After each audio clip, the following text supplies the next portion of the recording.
For Jeramiah Dickey, the Director of Athletics, to spend a little time with us here on Bronco Roundup Game Day. Championship, Saturday, Friday, whatever you want to call it, never gets old. No, never gets old. This is what you work all season for.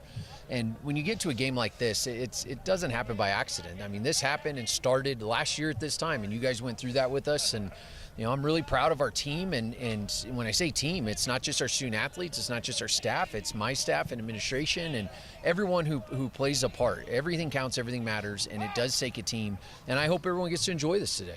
How awesome is it that, you know, a year ago you guys are worrying about preparing for a Mountain West Championship, and then you got to figure out who you're actually going to hire as your head football coach 2 days later. Boise State plays tonight. 2 days from now, we're all going to be watching the NCAA college football selection shows, figuring out, you know, what your guys' ultimate destiny is for the month of December. But what a difference a year makes, I would say. It does. I was thinking about it, you know, probably about a month ago when I had to make a really challenging decision.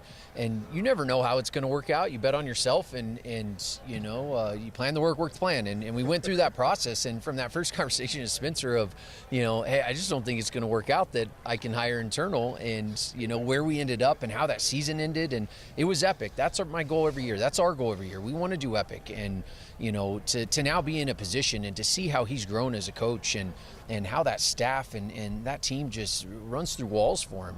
It's really phenomenal, and I'm really grateful in terms of the impact he's had. So, Jeremiah, the goal was always 6 games, 6 sellouts. You guys took care of business, and thanks to the work of the Broncos out on the field, you got an opportunity for Game 7 tonight. It's a hard game to sell, no season ticket holders, but it looks like Bronco Nation is showing up tonight. They are. You know, I'm really excited because, you know, getting to 6 games, 6 sellouts, that started, you know, I'm coming up on the end of my 4th year.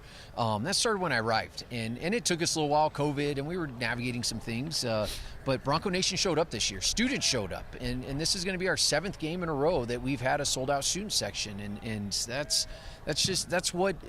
that's the goal every year. That is the expectation, and that's the foundation we're going to continue to build off of. And we'll end up selling out this game, and it will most likely be announced towards, kickoff.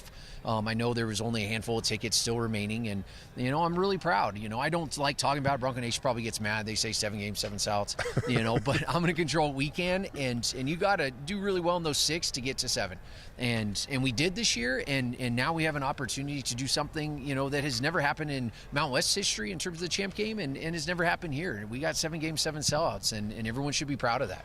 With the Pac-12 conference fading for at least a 2-year window, this has allowed the Mountain West to slide into a much more desirable time slot. 6 o'clock kickoff, prime time, Friday night. A ton of eyes are going to be on this game. A ton of eyes will be on Boise State running back Ashton Jeanty. Why does he deserve to win the Heisman Trophy, Jeremiah?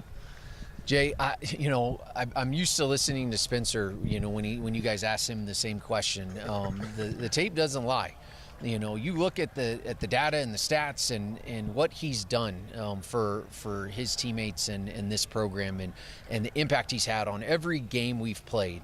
You know, obviously we have a great record right now, but even in a loss to Oregon, you know, who's ranked number 1 in the country, like, he still delivered, and that's a testament to who he is. And, you know, it goes without saying, he absolutely deserves it. I believe he's not just the best running back, I believe he's the best college football player in the country, and it should matter. He has earned it, and he's doing something that, you know, I love your stats, you know, that some of these things he's doing, it hasn't been done in 25, 30 years, and he has an opportunity today to play in front of a national audience, and our game matters.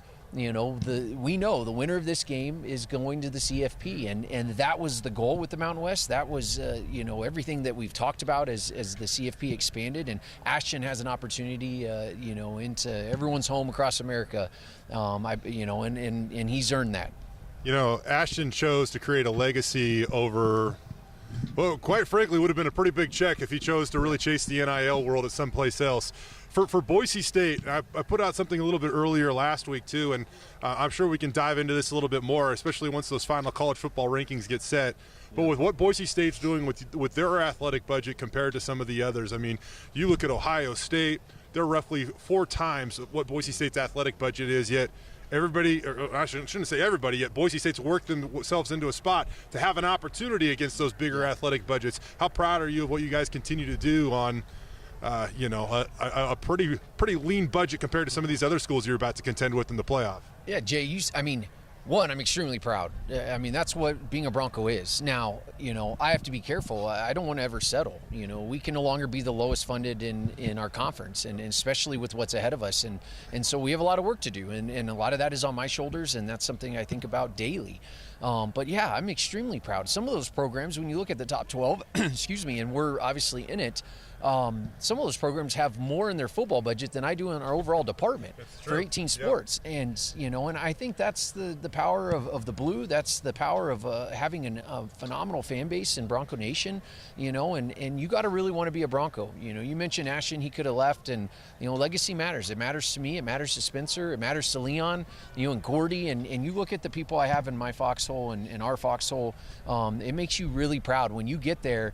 We're not there yet. We still got a game to go, and it's 1-0. But when you have this opportunity, maybe the biggest game in our history, definitely maybe the biggest game on the Blue, that's what you work for. And I don't care how much money someone else has. You got to still go out and play that game, and you got to have the right people with you. And not everyone can be a Bronco. Ashton is a Bronco through and through, and I'm really proud. Jeremiah, we appreciate you joining us on Bronco Roundup Game Day. We know that you're busy, but it's a good day to be busy, right? Yeah. If you were bored today at home, that would be unfortunate. So we appreciate it as always. Jay, I'm excited maybe to sleep tonight. Yeah. I'm excited. Thank you guys. Go Broncos. Appreciate you, Jeremiah. Jeremiah Dickey, the director of athletics here at Boise State. The Broncos continue to do big things under his leadership, and we'll see if they get another Mountain West Conference championship. I mentioned this earlier. They've never won back-to-back Mountain West titles in the history of the program.